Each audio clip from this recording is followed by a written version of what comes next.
课堂。 여러분 안녕하세요. 오늘도 신나게 한국어로 말해요. 과제 1. 말하기. 언어는 문화와 관계가 있습니다. 다음에 표를 보고 보기와 같이 이야기해 보십시오. 한국어에서는 내리는 눈, 쌓인 눈을 구별하지 않고 모두 눈이라고 합니다. 에스키모어에서는 내리는 눈, 쌓인 눈 등을 모두 다른 단어로 말합니다. 한국에서는 아랫사람의 이름은 부를 수 있지만 윗사람의 이름은 부르지 않습니다. 미국에서는 윗사람의 이름을 부를 수 있어요. 중국에서도 윗사람의 이름을 부를 수가 있지요. 자, 그리고 한국어에서는 생선과 짐승의 살을 모두 고기라고 합니다. 영어에서는 생선의 살은 fish로 짐승의 살은 meat라고 하죠. 한국어에서는 엄마의 여자 형제는 이모로, 아빠의 여자 형제는 고모로 다르게 부릅니다. 영어에서는 모두 aunt이죠. 한국어에서는 쌀이 되기 전에는 벼로, 음식의 재료는 쌀로, 익힌 쌀은 밥으로 다르게 부릅니다. 영어에서는 모두 rice이죠. 자, 그럼 다 같이 보기를 봅시다. 말은 문화와 관계가 많습니다.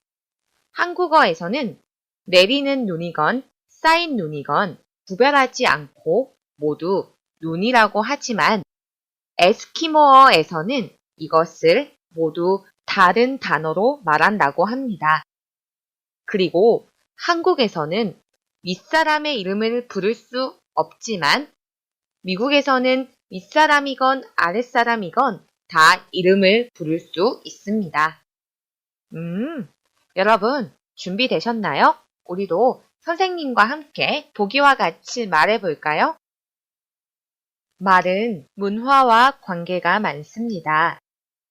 한국어에서는 생선의 살이건 짐승의 살이건 모두 고기라고 합니다. 그러나 영어에서는 생선의 살은 fish로 짐승의 살은 meat라고 합니다.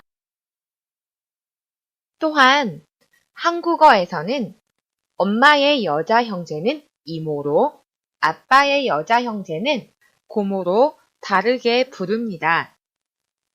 그러나 영어에서는 엄마의 형제이건 아빠의 형제이건 모두 aunt입니다. 한국어에서는 쌀이 되기 전에는 벼로, 음식의 재료는 쌀로, 익힌 쌀은 밥으로 다르게 부릅니다. 그러나 영어에서는 쌀이 되기 전이건 음식의 재료이건 익힌 쌀이건 모두 rice입니다. 와, 이렇게 언어는 문화와 관계가 깊네요. 여러분, 한국어를 잘 말하려면 한국의 문화도 잘 알아야겠죠? 자, 다음 과제 2. 읽고 말하기. 첫 번째, 여러분은 통신 언어를 알고 있습니까? 다음을 읽고 질문에 답하십시오. 요즘 청소년들은 인터넷 채팅, 게시판, 이메일, 문자 메시지 등을 이용하면서 독특한 언어를 사용하고 있다. 이러한 통신 언어의 특성을 살펴보면 다음과 같다. 첫째, 통신 언어는 실제 말하는 것을 그대로 흉내내어 소리 나는 대로 적는 경우가 많다. 예를 들어, 좋아를 소리 나는 대로 좋아로 적거나 그런 데는 줄여서 근대로 적는다. 둘째, 통신 언어에는 그것을 쓰는 사람의 개성을 그대로 보이거나 자신들만의 통신 언어를 사용해서 서로가 아주 친하다는 것을 표시하기도 한다. 예를 들어 웃음소리를 흐흐, 크크 등으로 한다거나 새로운 단어를 만들기도 한다. 셋째, 문자로 이야기를 할 때는 얼굴을 볼 수 없으니까 표정도 볼 수 없고 상대방의 느낌을 알 수 없기 때문에 이것을 대신하기 위해 이모티콘을 사용하기도 한다. 지금 화가 나 있다거나 웃는 표정 등을 화난 표정, 웃는 표정 등 컴퓨터 자판의 기호를 이용해 표시하기도 한다. 질문을 살펴볼게요. 1번. 통신 언어는 무엇입니까? 통신 언어란 인터넷 채팅, 게시판, 이메일, 문자 메시지 등을 이용할 때 사용하는 언어를 말합니다. 2번. 통신 언어의 특징은 무엇입니까? 그리고 그 예에는 어떤 것이 있습니까? 어떤 특징이 있을까요? 첫째로, 실제로 말하는 것을 그대로 흉내내어 소리나는 대로 적는 것이 특징이죠. 어떤 예가 있어요? 좋아, 근데와 같은 예가 있습니다. 둘째, 어떤 특징이 있나요? 쓰는 사람의 개성을 그대로 보이거나 자신들만의 통신 언어를 사용해서 서로가 아주 친하다는 것을 표시하기도 합니다. 예를 들면 웃음소리를 흐흐, 크크 등으로 한다거나 새로운 단어를 만들기도 하죠. 셋째, 표정이나 느낌을 나타내기 위해 이모티콘을 사용하기도 합니다. 여러분들도 이모티콘을 많이 쓰시죠? 자, 다음 두 번째. 통신 언어는 왜 만들어졌을까요? 다음을 읽고 질문에 답하십시오. 이러한 통신 언어가 나타나게 된 이유는 우선 빨리 자신의 생각이나 느낌을 전하기 위해서라고 할 수 있다. 또 청소년들이 그들만의 문화를 만들고 자신들끼리만 그 문화를 함께 나누고 친밀감을 느끼기 위해서라고 할 수 있다. 이러한 통신 언어에 대해 어떤 사람들은 한국어의 문법이 파괴되고 어른들과 청소년들 간의 생각이 너무 달라져서 나중에는 서로의 생각을 이해할 수 없게 될 것이라고 걱정하기도 한다. 또 어떤 사람들은 통신 언어는 청소년의 개성을 나타내는 것이고 생각이나 느낌을 아주 짧게 전할 수 있기 때문에 오히려 효율적이라고 한다. 그러나 통신 언어가 일상적인 언어에까지 영향을 미치고 있는 것은 큰일이라고 할 수 있다. 초등학생들은 편지나 일기, 일상생활에서 통신 언어를 그대로 사용하기도 한다. 그리고 청소년의 생각에도 영향을 미쳐서 통신 언어를 많이 사용하는 학생들의 경우에는 생각하는 능력이 단순해지고 짧아질 수도 있다. 질문을 살펴볼게요. 1번. 통신 언어가 나타나게 된 이유는 무엇입니까? 두 가지를 쓰십시오. 어떤 이유가 있었죠? 우선, 빨리 자신의 생각이나 느낌을 전하기 위해서입니다.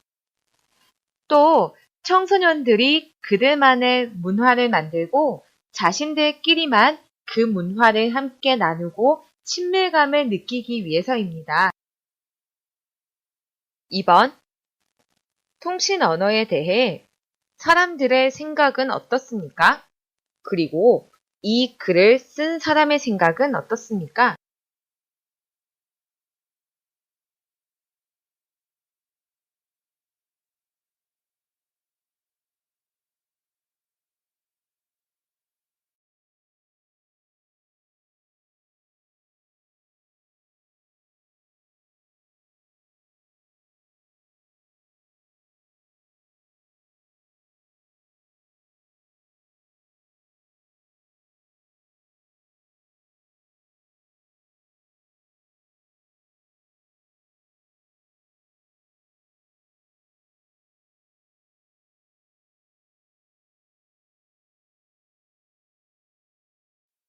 어른들과 청소년들 간의 생각이 너무 달라져서 서로를 이해할 수 없게 될 것이다. 이것은 누구의 생각인가요?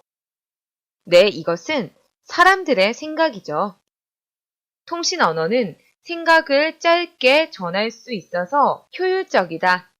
이것도 사람들의 생각이에요. 통신 언어를 많이 사용하면 생각하는 능력이 단순해질 수도 있다. 이것은 누구의 생각인가요? 이것은 이 글을 쓴 사람의 생각이에요. 세 번째, 여러분은 통신 언어에 대해 어떻게 생각합니까? 이야기해 보십시오. 통신 언어는 특별한 세대만 사용하는 언어이기 때문에 곧 없어질 것이다. 선생님은 그렇게 생각하지 않아요. 요즘은 SNS의 사용이 더 늘어나서 통신 언어를 더 많이 사용해요. 그렇기 때문에 통신 언어가 없어지기보다는 더 발전할 것 같아요. 통신 언어도 또 다른 언어이기 때문에 없어지지 않을 것이다. 네, 선생님은 없어지지 않을 것이라고 생각해요. 그래서 그렇다. 통신 언어는 되도록 사용하지 않는 것이 좋다.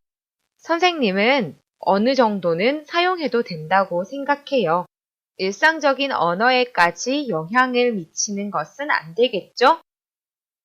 서로 친밀감을 느끼기 위해 통신 언어를 적당히 사용하는 것도 좋다. 네, 선생님은 어느 정도 적당히 사용하는 것은 좋다고 생각해요. 여러분, 오늘은 어땠어요? 한국어이건 영어이건 모든 언어는 문화의 영향을 받아요. 그렇죠? 그리고 통신 언어에 대해서도 알아봤는데요. 통신 언어를 너무 많이 사용하면 한국어의 문법이 파괴되고 어른들과 청소년들 간의 생각이 너무 달라져서 이해할 수 없게 될 것이다고들 해요. 그러니 적당히 사용하는 것 잊지 마세요.